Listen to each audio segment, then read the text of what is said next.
Hey, this is Mike Bogart, and I'm here in Casco Bay, right off the coast of Portland, Maine. This area has 165 islands with old fortresses just waiting to be explored. So let's go dig them up. Along the major rivers and coastal communities of the United States are the remnants of early and recent national defense.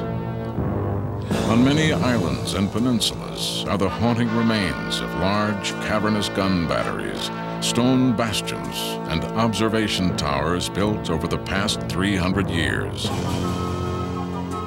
Vast military bases, their infrastructures of barracks and hospitals still evident, are now but ghost towns. Here, the once perfect military order has given way to nature's renewal.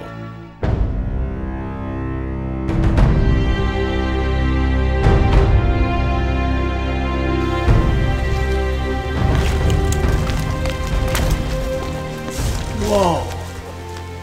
This is the entrance in the side of a hill. If I wasn't looking for this thing, I never would have found it. I can't wait to see what's inside. Let's check it out. Very dark, very spooky, and that means fun. Need my flashlight? Let's have a look inside. This is going to be great. Like this musty smell, like a catacomb. Wow, this floor is highly unstable.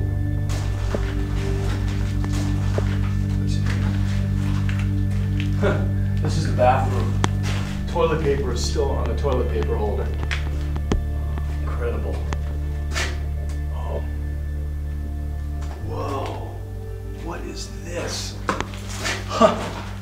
This looks like some kind of communication station. Wow. Look at all these thousands of wires. Who knows where they go? One building that you find on most of the forts is what's called a protected telephone switchboard building.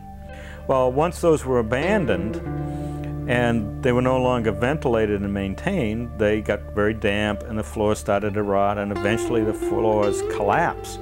And so if you walk into those buildings, if you're not careful, you step along and drop down 10 feet into what was the lower level of the telephone switchboard building. There's more to explore, so let's get going. Why are American forts unique? What impact did defense have on the economy? How did public confidence in our defenses help shape our early politics as an isolationist nation, and later as a leading proponent for world peace? Cannon ports and range-finding stations are now entombed in heavy vines, as massive granite walls lose battles against the relentless pounding of the sea.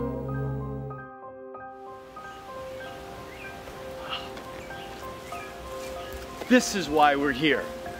Battery Foot, built in 1942, a state-of-the-art facility. We worked pretty hard trying to hide them during the war. We had civilian air patrol, flew photographic missions to try to prove that we had camouflaged the forts.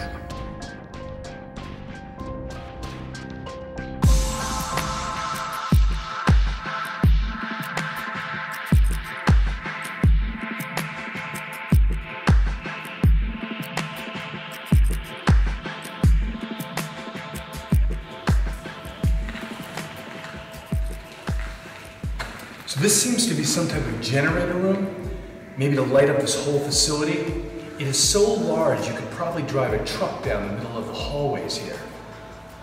You could feel the energy. I wonder what it was like back in the 40s when these men were walking through the halls here trying to defend our country. You could feel the clamminess and the wetness and the condensation in the room.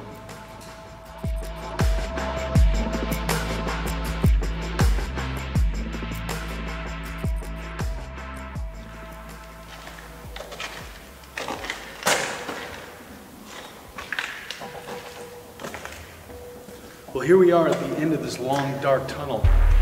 Just found this ladder. Looks like it's been around here forever.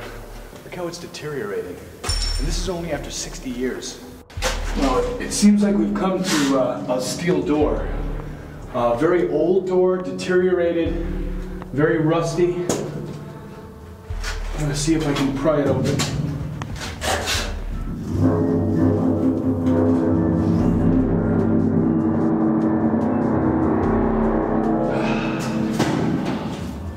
This is very eerie and exciting at the same time. I won't need this anymore.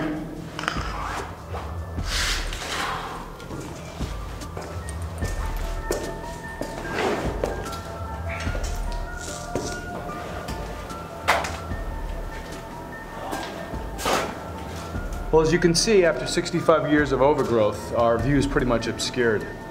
But if you can only imagine, back then, these men sending the coordinates down to the plotting room sending the exact range to fire on that vessel. Man, I'd hate to be the captain of that ship. In an age of satellites and nuclear capability, defensive lines seem almost invisible. The same could be said for our mighty forts as they fade into the landscape.